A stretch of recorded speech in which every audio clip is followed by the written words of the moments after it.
नमस्कार मंडळी, आज आपण बनवणार आहोत महाराष्ट्राची अतिशय लोकप्रिय आणि चमचमीत झणझणीत अशी मिसळ पाव।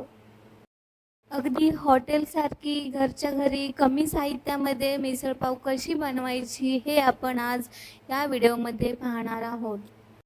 एकदम सोप्या पद्धतीमध्ये मी तुम्हाला एकदम तर्रीदार आणि झणझणीत तोंडाला अतिशय चव येणारी अशी मिसळ मी आज बनवलेली आहे आणि काही ट्रिक्स पण दिलेल्या आहेत, तर व्हिडिओ शेवटपर्यंत नक्की बघा। मला पण झणझणीत भरपूर असा कट असलेली आणि छान अशी मिसळ बनवायला घरी आवडते का एकदम परफेक्ट प्रमाणामध्ये झणझणीत सोप्या पद्धतीमध्ये घरच्या साहित्यात मी मिसळ बनवलेली आहे।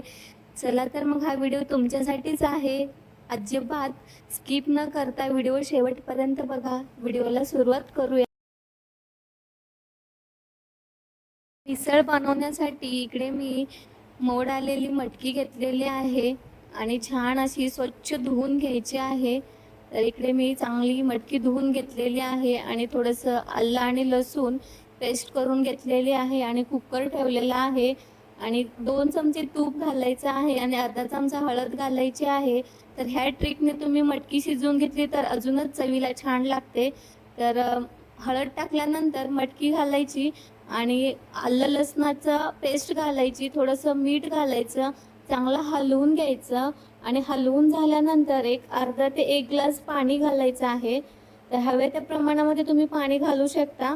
तर इकडे मी 1 ग्लास पाणी घातलेलं आहे आणि 10 ते 15 मिनिटे मटकी छान अशी हळदीच्या आणि मिठाच्या पाण्यामध्ये शिजवून घ्यायची आणि तोपर्यंत इकडे मी 2 मध्यम आकाराचे टोमॅटो आणि 2 मध्यम आकाराचे कांदे कट करून घेतलेले आहेत आणि आलं लसणाची पेस्ट बनवलेली आहे आणि आता इकडे आपण फोडणी घालणार आहोत। त्यासाठी कुकर ठेवलेला आहे मी आणि त्यामध्ये कांदा घालायचा आणि कांदा चांगला परतून घ्यायचा। मिसळ बनवताना मटकी जर आधी हळदीच्या पाण्यामध्ये थोडंसं तूप घालून शिजवून घेतली आणि थोडीशी आलं लसणाची पेस्ट घातली तर अजून चव छान लागते। त्यामुळे मटकी आधी शिजवून घ्यायची आणि आता इकडे आपला लाल असा कांदा झालेला आहे आणि कांदा लाल झाल्यानंतर आलं लसणाची पेस्ट घातलेली आहे आणि ती चांगली परतून झाल्यानंतर 2 मध्यम आकाराचे टोमॅटो कट करून ते घालायचे आहेत आणि चांगला मसाला भाजून घ्यायचा आहे। तर मसाला चांगला शिजवून घेण्यासाठी थोडंसं पाणी घालायचं त्यामध्ये, त्यामुळे मसाला छान शिजतो। तर इकडे मी 1 चमचा लाल मिरची पावडर टाकली आहे, अर्धा चमचा हळद, अर्धा चमचा मीठ घातलेला आहे। मीठ आपण आधी पण घातलं होतं त्यामुळे मी इथं मीठ कमी घातलेलं आहे आणि 1 चमचा मी घरचा काळा मसाला घातलेला आहे। तुम्ही मिसळ मसाला पण वापरू शकता। मी घरच्याच मसाल्यामध्ये छान अशी मिसळ पाव बनवलेले आहे, अतिशय चवदार झालेली आहे, एकदम परफेक्ट प्रमाणामध्ये झालेले आहे।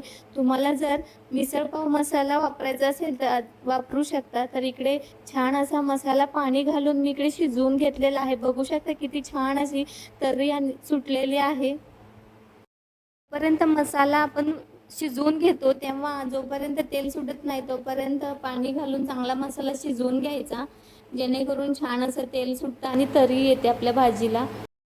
मसाल्याला चांगलं तेल सुटल्यानंतर मटकी शिजवून घेतलेली होती हळदीच्या पाण्यामध्ये, ती मटकी घालायची आहे आणि चांगलं हलवून घ्यायचं आहे आणि चांगली उकळी फुटू द्यायची आहे।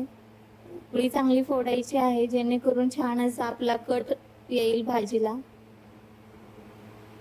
आणि चांगली मटकी उकळल्यानंतर थोडंसं कोथिंबीर घालायची आहे बारीक चिरलेली। बघू शकता तुम्ही किती छान अशी आपली तर्री आलेली आहे भाजीला। तर पण अशाच कटाची मिसळ पाव आवडत असेल तर माझ्या चॅनलला नक्की सबस्क्राईब करा। अशाच नवनवीन रेसिपी माझ्या चॅनलवर अपलोड केलेल्या आहेत आणि व्हिडिओ शेवटपर्यंत बघत जावा।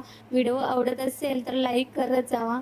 माझी ही रेसिपी कशी वाटली, एकदम सोप्या पद्धतीमध्ये कमी साहित्यामध्ये अजिबात मसाला न वाटता काहीही जास्त मसाले न वापरता मी रेसिपी बनवलेली आहे। आवडली असेल तर नक्कीच लाईक करा।